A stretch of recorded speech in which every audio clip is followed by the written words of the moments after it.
What's up, everybody? Welcome to Sleep Atomic, and we're reviewing the first episode of the second season of Mandalorian, the Marshal.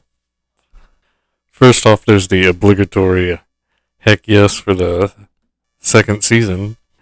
And first, they treat us with a kind of like another cool underworld scene.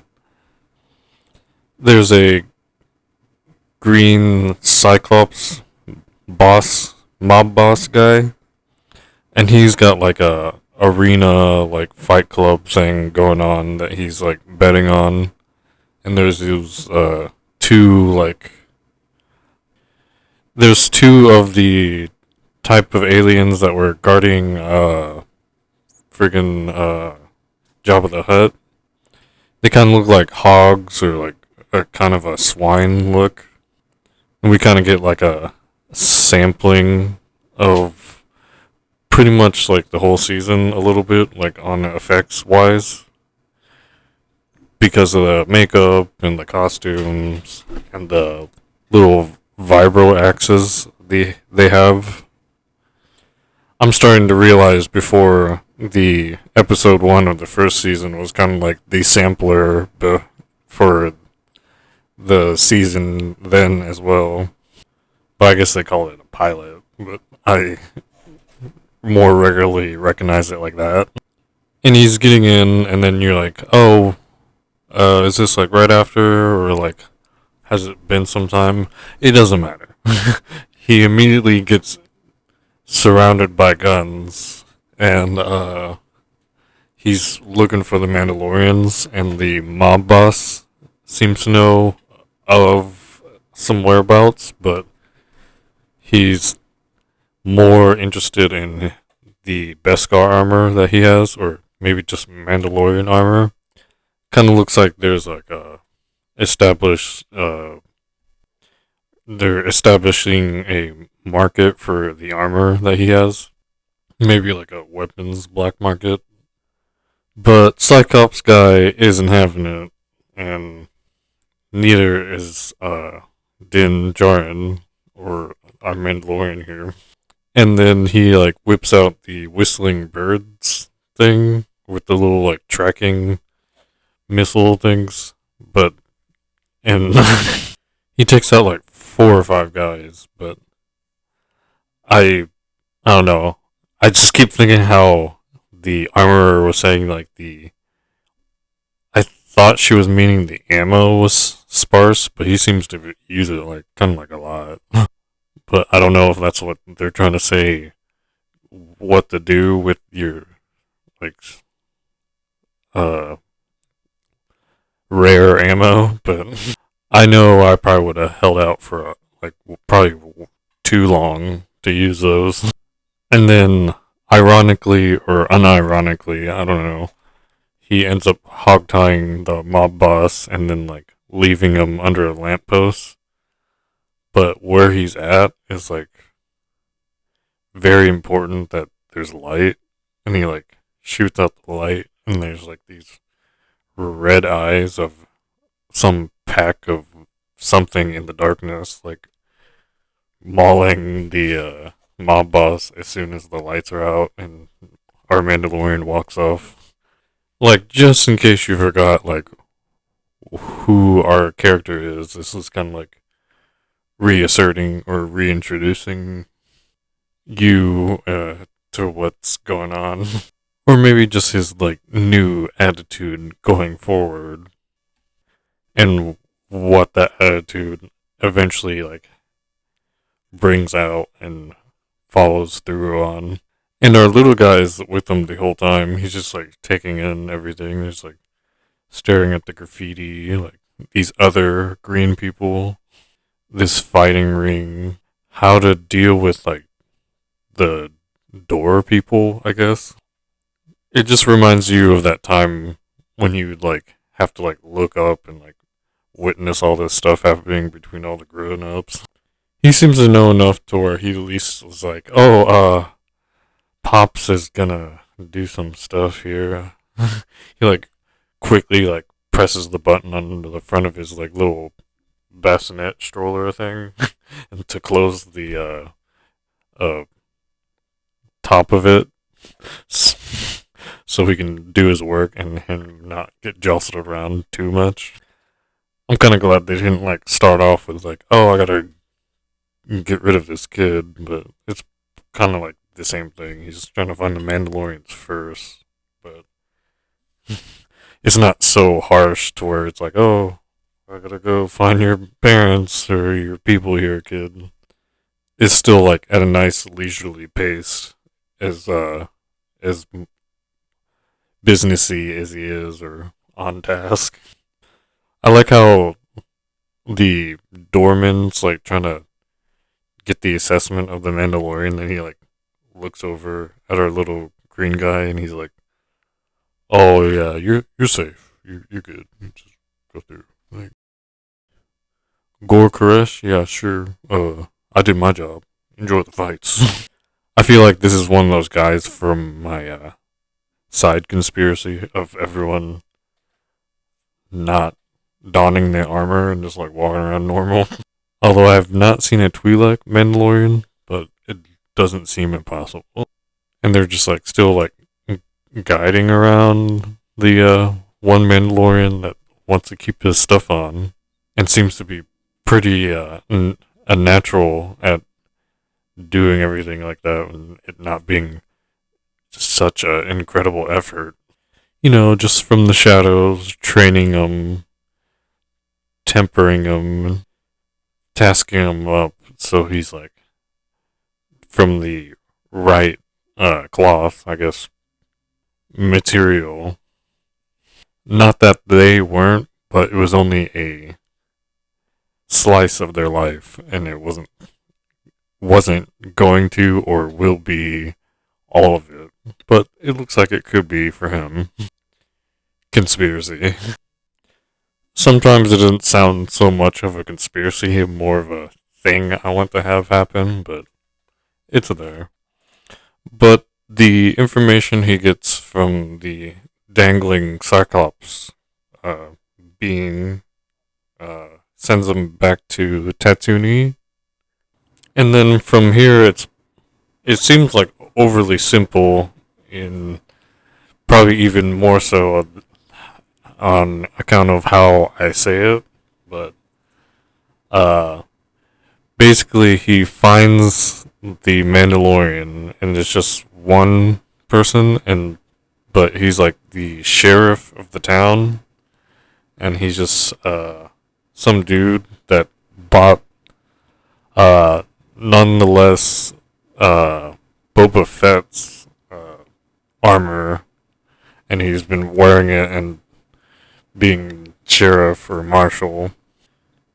And when our Mandalorian sees it, he wants him to hand over the armor because of the creed and probably personal reasons.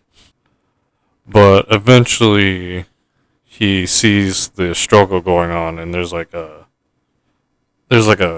sand dragon. They call it the crate dragon, and it's big enough to be like a tunnel for a car, and it shows up right as there's about to be a standoff because he wasn't about to hand over the armor so easy. Cobb Vanth, is not about to hand over the armor, but they eventually see the possible mutual problem in a less aggressive way to get the armor, and they set out to go figure out and find the crate dragon. And eventually they team up with some Tusken Raiders, and the Tusken Raiders need more help than that because they want to get rid of the crate dragon as well. So eventually the whole town that Cobb Vanth is protecting is worked into the plan as well. But there was like a little thing between the town and the Tusken Raiders. The Tusken Raiders raiding their mines, and then the townsfolk not liking them because of that. But there's like a chord struck, and they said they wouldn't attack the mines or anything like that unless one of the townsfolk messed up the whole deal, and it would have been off. If they all just keep their word and also get rid of the Great Dragon as a whole group just living in the area. And I guess the Sand People, they keep saying instead of Tusken Raider after the first mention of the name, want the body of the Great Dragon and whatever they could do with that. I just thought it was a nice little touch. They do all these like greatest hits from a literal western now. I don't know I haven't seen the one where the cowboys actually go up against Indians, but it's something like that. And then maybe superficially, when Cobb Vanth lays down the basics and the obvious to the Mandalorian in the bar, it's like, well, the way I see it is you're not too happy with me wearing this hardware. But then over there, I see the little guy, and he points over to Baby Yoda there. And then I think maybe I pegged you wrong. And just the observational thing that while he's like sitting down, getting a bottle of something, and then pouring out 2 cups of it so they can have a civilized conversation. But of course, as formula dictates, one of them's not for the whole thing. But it is like getting down to the 2 options that could go out, not even what the other person's like and what another person's like. Although there are not as many bystanders, it's just like the bartender, just so everyone else can see the peripheral reactions of everyone not engaged into the whole conversation or deal. They kind of like ordered it in length because like that's something that could have happened with the mob boss too at the beginning, but it doesn't. And then something similar when the deal's being struck with the townsfolk, but there's like a lot more people instead of just mano y mano. But he has that same like demeanor. He's like, "All right, I got you guys here, and let me tell you, this Mandalorian here, you know how good they're at killing, right? He wants my armor," and everyone's like, "Yeah, that's yours." Like, what? He wants your armor? Like, what about this Mandalorian greed? Rabble, rabble, commotion, commotion. But we got ourselves a problem as well. And he starts talking about the Great Dragon. He's like, alright. And then I would give him this. But it goes even further, and it's like, the Sand People need more help. So we gotta help them too. It's like, hey, that's not good. They attack us all the time. And then, like, it's like, oh, then he tells them about the deal. I just really like that energy of, like, getting out so we get back to order or, like, usual. But I doubt they would say usual in a place like that. You know, just so you, like, click in and just, like, have everything just start going again. The Great Dragon thing really kind of seems like to put a big, like, lump in the hose there. But it's a pretty nice town meeting. Like, there's no, like, standout characters that's like, oh, like, that's this guy to the town and this guy to the town. It's just, like, obvious inhabitants, or maybe they're all minors or something. They mention the threat onto the school, but there are no children around. in the scene. But that's just generally meaning that there's a future being thought of instead of it all being adults, and they're just like, okay, well, we're here, and then we could just sell it off or leave. They're like stagnant and kind of like planted into the area. It's like a pretty good like introduction of the greatest hits of the western scenes, and they like almost like minorly overlap with the um mobster or like crime shows, movies. And there's like another overlap later when they're like fighting the Crate Dragon where it goes all medieval. I'm definitely one of those people that group up and categorize certain things like as I see them. Bringing that up, I kind of feel bad for all those bantha. There's like 3 or 4 that get like gnawed up, and then there's the one that's the real hero of the day that had all the explosives like strapped on his back. Thank you, goat, cow thing, donkey thing. I'm glad someone cared enough to try to pick your teeth earlier. I think those things were like the real star of the show. They probably could have just built the story around it, really. There's like the few givens of like the Mandalorian and our little green guy, and crafted everything around it to where those bantha guys are like necessary. I mean, making a like buffalo size like prop, I guess you would say, maybe animatronic. I would at least want a whole episode where they like show up a lot and are a part of the story. It's even something they could like snuck in like without it being in the script even. Like they don't really don't directly reference them until like the town meeting thing. It's like, oh yeah, like they could eat this.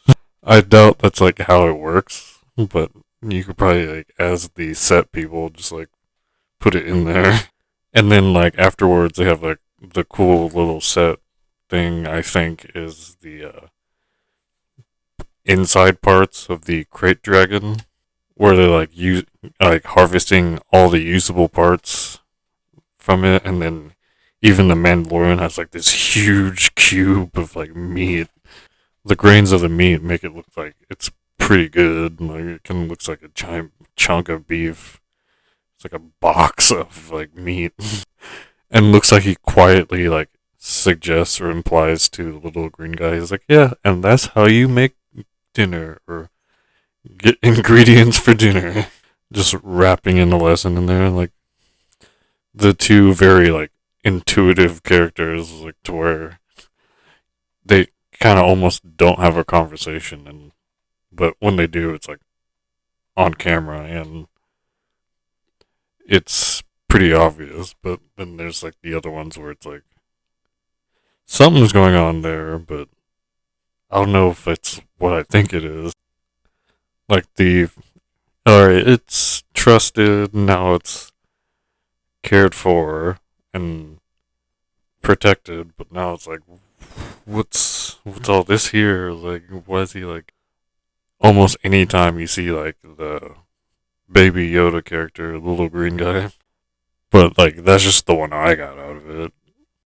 It's a very plentiful opening for the season to come, and it has that kind of like lingering effect enough to where it's pretty good to where if you like just watch one, like wait for the next one and then watch that one. I know it's not the most popular opinion right now, but it's good to like let it exist while it's like developing within you instead of just like needing it to resolve itself like immediately. There's no like cliffhanger really. They didn't find Mandalorians or any of the Yoda species, but something happened and we met up with them again. There'd be enough anticipation week to week if you were to watch it like that. And especially when it's coming out, like the time it does, to where you'll come back to it. But who knows? Maybe you're having blaster fights out there, and this is the only one you'll watch. It's a good one to see, but the next one's called The Passenger, and this next one's chapter 10, continuing on with the uh, page turning little theme that's going on. Kind of like how they want you to enjoy it, about what I was saying. But again, who knows? Maybe that's how they wanted it. Maybe that's not how you think it is, you know. But this was Sleep Atomic, and I'm Alistair. And if no one's told you yet, you look good. And it shows.